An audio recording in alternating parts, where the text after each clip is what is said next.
দোল পূর্ণিমা তিথিতে ভয়ঙ্কর চন্দ্রগ্রহণ, সবাই থাকুন সতর্ক। পারলে বাড়ির সদর দরজায় বেঁধে দিন এটি।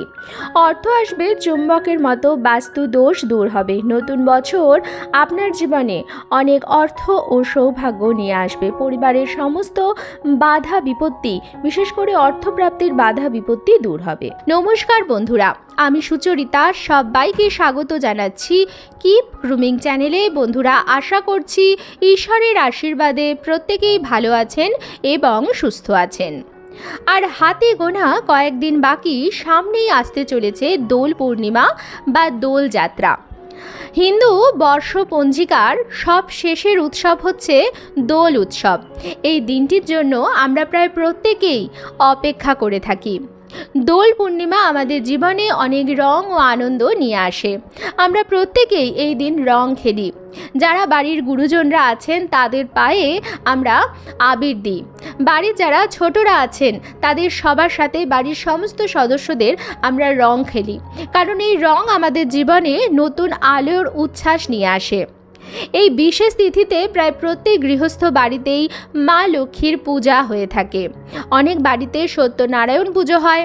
যাদের বাড়িতে রাধাকৃষ্ণের বিগ্রহ প্রতিষ্ঠিত আছেন তারা অবশ্যই দোল যাত্রা করে থাকে। আজকের ভিডিওটিতে আমি আপনাদের সঙ্গে শেয়ার করব পূজা অর্চনার সাথে সাথে দোল পূর্ণিমার এই বিশেষ দিনটিতে আপনার বাড়ির সদর দরজা বা মুখ্য দরজায় কোন জিনিসটি বেঁধে দিলে মা লক্ষ্মী আপনার ঘরে স্থিত হবেন এবং আপনার বাড়ির থেকে সমস্ত রকম রোগ জ্বালা যন্ত্রণা এবং বাস্তু দোষ দূর হবে।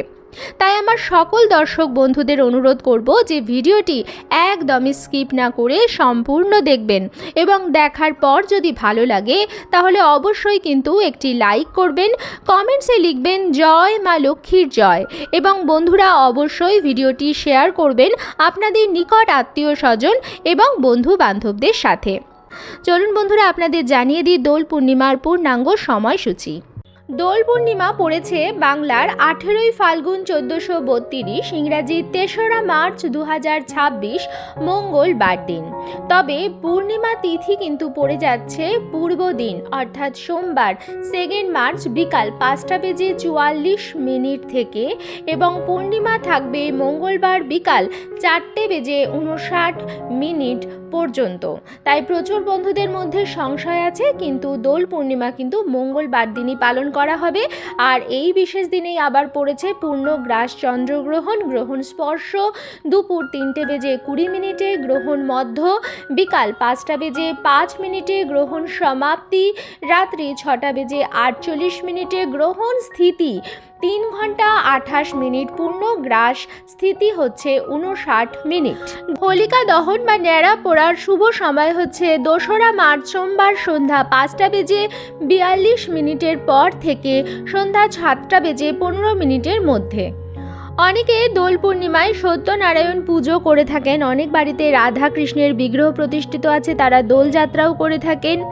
এই বছর যেহেতু চন্দ্রগ্রহণের যোগ রয়েছে, পূর্ণিমা তিথিতে সত্যনারায়ণ পুজো পালন করা হবে 2 মার্চ অর্থাৎ সোমবার প্রদোষে সন্ধ্যা 5:44 থেকে রাত্রি 7:12 মধ্যে সত্যনারায়ণ পুজোর সময়। পূর্ণিমার নিশি পালন করা হবে সোমবার অর্থাৎ 2 মার্চ তারিখে, এবং পূর্ণিমার ব্রত উপবাস শ্রী শ্রী গৌর পূর্ণিমা ব্রত পালন করা হবে মঙ্গলবার অর্থাৎ 3রা মার্চ তারিখে। যেহেতু এই বছরের গ্রহণটি দৃশ্যমান ভারতবর্ষে, তাই এর সূতক সময় গ্রাহ্য হবে। আপনারা এই কাজটি সূতক সময় শুরু হওয়ার পূর্বে করতে পারেন অথবা সূতক সময় এবং গ্রহণ ছেড়ে যাওয়ার পরে করতে পারেন। এর জন্য আমাদের লাগবে হলুদ রঙের কড়ি, যেটি দশকর্মার দোকানেই পাওয়া যায়। এই হলুদ কড়িগুলো বাজারে যে সাধারণ সাদা কড়ি পাওয়া যায় তার থেকে আকারে একটু বড় হয় এবং হলুদ রঙের হয়। এই হলুদ কড়ি মা লক্ষ্মীর অত্যন্ত পছন্দের এবং অর্থকে আকৃষ্ট করবার জন্য এই হলুদ কড়ি কিন্তু অত্যন্ত ভালো এবং ফলপ্রদায়ী। যদি আপনাদের কোথাও আপনারা হলুদ কড়ি না পান তাহলে আপনি সাদা কড়ি নিয়ে নেবেন। সেটাকে কিভাবে হলুদ বানাবেন সেটা আমি আপনাদের বলে দেব। এই হলুদ কড়িগুলো বাজার থেকে নিয়ে আসবেন আপনারা আগের দিন, কারণ আগের দিনে যে রাতটি পেয়েছে সেটি হচ্ছে পূর্ণিমা রাত থেকে নিয়ে আসা হলুদ কড়িগুলো, যেহেতু তাতে প্রচুর মানুষের হাত পড়ে, তাই ভালোভাবে পরিষ্কার জল দিয়ে ধুয়ে গঙ্গা জল দিয়ে অবশ্যই শুদ্ধ করে নেবেন। সন্ধেবেলা আপনারা ঠাকুর ঘরে যখন নিত্য সন্ধ্যা দিতে ঢুকবেন তখন ঠাকুরের বাসন থেকে একটি পাথরের বাটি নিয়ে নেবেন। যদি পাথরের বাটি হয় তাহলেই কিন্তু সব থেকে ভালো হবে। সেই পাথরের বাটিটি আপনারা সামান্য কাঁচা দুধ দিয়ে পূর্ণ করবেন এবং তারপর সেই হলুদ কড়িগুলো সেই কাঁচা দুধের মধ্যে দিয়ে দেবেন। আপনারা সর্বদাই বিজোড় সংখ্যক হলুদ কড়ি নেওয়ার চেষ্টা করবেন, অর্থাৎ 3টি অথবা 5টি অথবা 7টি এরকম বিজোড় সংখ্যক হলুদ কড়ি নিয়ে আসবেন এবং আপনারা পাথরের বাটিটির মধ্যে কাঁচা দুধ দিয়ে পূর্ণ করে সেই হলুদ কড়িগুলো সেই পাথরের বাটিটির মধ্যে রেখে দেবেন। দেখবেন যেন হলুদ কড়িগুলো দুধের মধ্যে ডোবানো অবস্থায় থাকে। যদি আপনারা হলুদ কড়ি না পান তাহলে আপনি সাদা কড়ি নিয়ে নেবেন এবং সেই একই পদ্ধতি অবলম্বন করবেন, শুধুমাত্র যে দুধের মধ্যে আপনারা কড়িগুলো রাখবেন সেই দুধটির মধ্যে কাঁচা হলুদ আপনারা মিশিয়ে দেবেন। তাহলে সেই দুধটি হলুদ রঙের হয়ে যাবে এবং কড়িগুলোও সামান্য হলুদ রং ধারণ করবে। আশা করছি বন্ধুরা আমি বোঝাতে পেরেছি। এরপর সেই পাথরের বাটিটা আপনারা চাইলে ঠাকুর ঘরে রাখতে পারেন, ঠাকুরের সিংহাসনে, যদি সম্ভব হয় এমন জায়গায় রাখবেন যাতে সেখানে চাঁদের আলো পৌঁছায়। অর্থাৎ সেই পাথরের বাটিটি আপনারা আপনাদের বারান্দায় রাখতে পারেন, পূর্ব দিকের বারান্দায়, যদি সেখানে আপনার চাঁদের আলো এসে পৌঁছায়। যদি চাঁদের আলো সেই কাঁচা দুধের ওপর পড়ে তাহলে কিন্তু অত্যন্ত ভালো। তাই সেই পাথরের বাটিটা যদি ঠাকুর ঘরে আপনার চাঁদের আলো এসে পৌঁছায় তাহলে সেখানে রাখতে পারেন। আপনি চাইলে বারান্দাতেও রাখতে পারেন, যেখানে চাঁদের আলো এসে পৌঁছায়। পূর্ণিমার চাঁদের আলোর যে জ্যোৎস্না সেটি যেন আপনার সেই দুধটির মধ্যে এসে পৌঁছায়। পরের দিন সকালবেলা আপনার কাজ হবে, প্রথমত খুব সকাল সকাল ঘুম থেকে উঠবেন, কারণ দোল পূর্ণিমা তিথি একটি অত্যন্ত পবিত্র দিন। তাই এই দিন প্রত্যেক গৃহস্থ বাড়িতে খুব সকাল সকাল ঘুম থেকে ওঠা উচিত এবং সকাল সকাল ঘুম থেকে উঠে প্রথমেই নিজের হাতের করতল দর্শন করবেন। এটি আপনি করবেন আপনার বিছানায় বসেই। করাগ্রে বসতে লক্ষ্মী, কর মধ্যে সরস্বতী, কর মূলে তু গোবিন্দ, প্রভাতে কর দর্শনম। আপনি বিছানায় বসেই নিজের হাতের করতল দর্শন করবেন এবং ইষ্ট দেবতাকে স্মরণ করে তারপরই মেঝেতে পা ফেলবেন। মেঝেতে পা দেওয়ার আগে ভূমি মাতাকে 3বার নমস্কার করে নেবেন এবং তারপর পা ফেলবেন। সমস্ত বাসি কাজকর্ম সেরে ফেলবেন। দোল পূর্ণিমার দিনে ঘরদোর নোংরা রাখবেন না। মা লক্ষ্মী এমন কোনো ঘরে আসেন না বা অধিষ্ঠান করেন না যে ঘর পরিষ্কার পরিচ্ছন্ন নয়। তাই আপনার সকালের সর্বপ্রথম কাজ হবে আপনার ঘরটিকে একদম পরিষ্কার পরিচ্ছন্ন রাখা এবং ঘর পরিষ্কার পরিচ্ছন্ন করে নেবেন, মুখ্য দরজা পরিষ্কার রাখবেন, তারপর নিজের স্নান সেরে নেবেন। দেখুন বন্ধুরা, আমরা প্রত্যেকেই জানি যে পূর্ণিমা তিথিতে গঙ্গা স্নান করলে অধিক পুণ্য অর্জন হয়, গঙ্গা স্নানে সর্বপাপ ক্ষয় হয়, আর বিশেষ তিথিতে করলে আরও বেশি পুণ্য অর্জন হয়। তাই যদি সম্ভব হয় আপনি পবিত্র নদী বা গঙ্গাতে স্নান করতে পারেন। যদি সম্ভব না হয় বা নিকটবর্তী কোনো পবিত্র নদী না থাকে তাহলে আপনি বাড়িতেই স্নান করবেন এবং স্নানের পর অবশ্যই পরিষ্কার কাঁচা বা শুদ্ধ বস্ত্র পরে নিয়ে বস্ত্রে মাথায় গঙ্গা জলে ছিটা দিয়ে নেবেন, আপনার ঘরের সর্বত্র গঙ্গা জলে ছিটা দিয়ে নেবেন। এবং সবথেকে যেটা বাড়ির মুখ্য জায়গা সেটাকে আমি বলবো বাড়ির মুখ্য দরজা বা যেটিকে বলা হয় সদর দরজা। সেদিন কিন্তু সদর দরজায় 1 ঘটি জল অবশ্যই ঢালবেন, সদর দরজা পরিষ্কার রাখবেন, আশপাশে যেন নোংরা ডাস্টবিন, ছেঁড়া চটি জুতো ইত্যাদি না থাকে বা কাঁটা জাতীয় গাছ যেন না থাকে। এগুলি মা লক্ষ্মী এবং অর্থ আগমনের পথে বাধা সৃষ্টি করে। সদর দরজা সর্বদা আলোকিত রাখবেন যাতে মা লক্ষ্মী আপনার ঘরে প্রবেশ করে। যদি সম্ভব হয় সেদিন সদর দরজা থেকে আপনার ঠাকুর ঘর বা ঠাকুরের সিংহাসন পর্যন্ত মা লক্ষ্মীর চরণের আলপনা এঁকে দেবেন। এটাও কিন্তু আপনার জীবনে অনেক ভালো সুখবর নিয়ে আসে, সৌভাগ্য নিয়ে আসে এবং মা লক্ষ্মী সেই ঘর ছেড়ে কোথাও বাইরে যেতে পারেন না। এরপর আপনি চলে আসবেন সেই পাথরের বাটিটি যেখানে রেখেছেন সেখানে পাথরের বাটিটি আপনি নেবেন।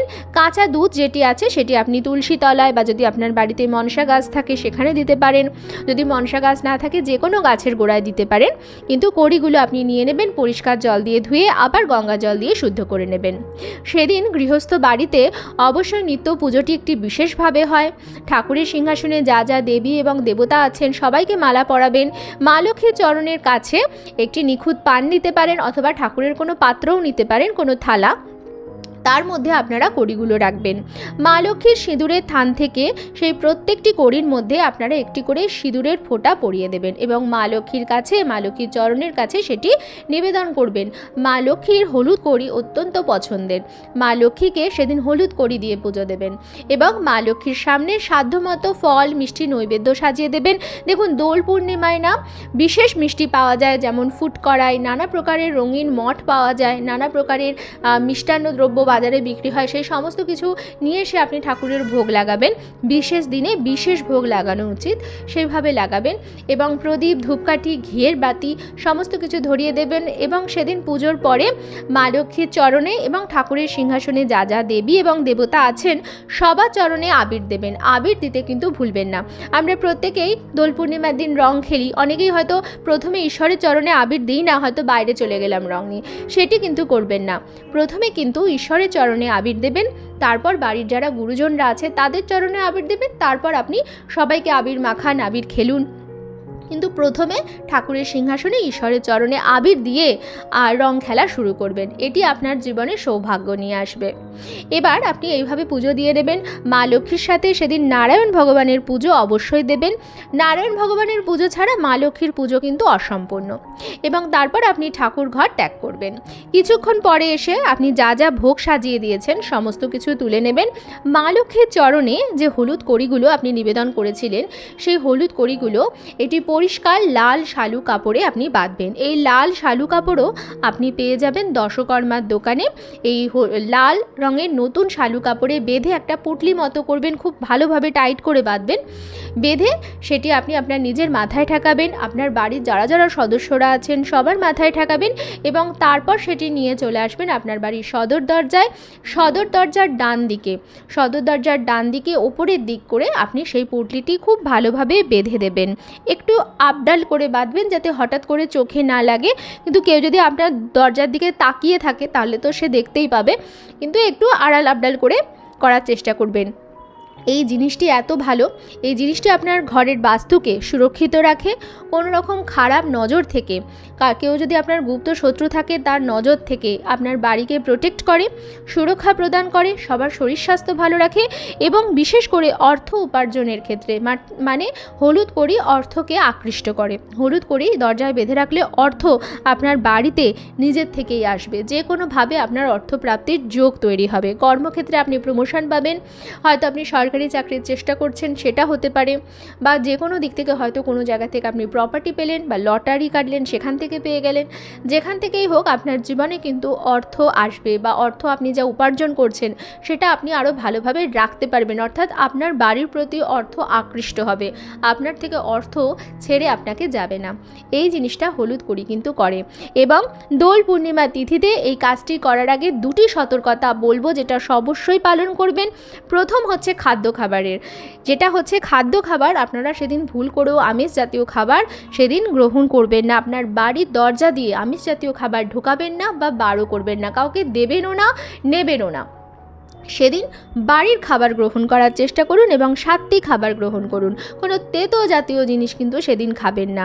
দোল পূর্ণিমায় মুখ মিষ্টি করতে হয়, মুখ তেতো নয়। এবং বন্ধুরা, যদি আপনার বাড়ির দরজায় কেউ আসে আপনার কাছে কোনো সাহায্য প্রার্থনা করে, তাকে যথাসাধ্য সাহায্য করুন, অর্থ দিয়ে, খাদ্য দিয়ে, যেভাবে তিনি সাহায্য চাইছেন করার চেষ্টা করুন। দেখুন, পূর্ণিমা তিথিতে গঙ্গা স্নান এবং দান করলেও অধিক পুণ্য অর্জন হয়। আপনারা চাইলে সেটিও করতে পারেন, আপনার সাধ্যমতো অর্থ বা অন্ন দান করতে পারেন। এতেও আপনি মা লক্ষ্মীর কৃপা দৃষ্টি কিন্তু পাবেন। যেহেতু এই বছর দোল পূর্ণিমা তিথিতে পড়েছে পূর্ণগ্রাস চন্দ্রগ্রহণ, তাই গ্রহণের সূতক সময় শুরু হওয়ার পূর্বে আপনারা পূজা অর্চনা এবং এই উপায়টি করতে পারেন, অথবা যদি আপনাদের সেটা অসুবিধাদায়ক হয় তাহলে পরের দিন অর্থাৎ হোলির দিনও আপনারা এই কাজটি করতে পারেন। তবে কড়িগুলো যে আপনারা দুধের মধ্যে ভিজিয়ে রাখবেন সেটা কিন্তু অবশ্যই আপনাকে পূর্ণিমার যেটি রাত্রি সেই দিনই করতে হবে, অর্থাৎ 2রা মার্চ সোমবারদের যে রাত্রিটা পড়েছে সেই দিনই কিন্তু আপনাদের এই কাজটি করতে হবে। বন্ধুরা, আশা করছি আজকের ভিডিওটি আপনাদের ভালো লাগলো এবং একটু হলেও উপকারে লাগলো। ভিডিওটি ভালো লাগলে অবশ্যই কিন্তু লাইক, কমেন্টস এবং শেয়ার করবেন বন্ধুরা। আর যদি চ্যানেলে নতুন হন তাহলে অবশ্যই চ্যানেলটিকে সাবস্ক্রাইব করে আমার সাথে থাকবেন। দেখা হবে কিপ গ্রুমিংয়ের নতুন একটি পর্ব নিয়ে। সবাই খুব ভালো থাকবেন, সুস্থ থাকবেন।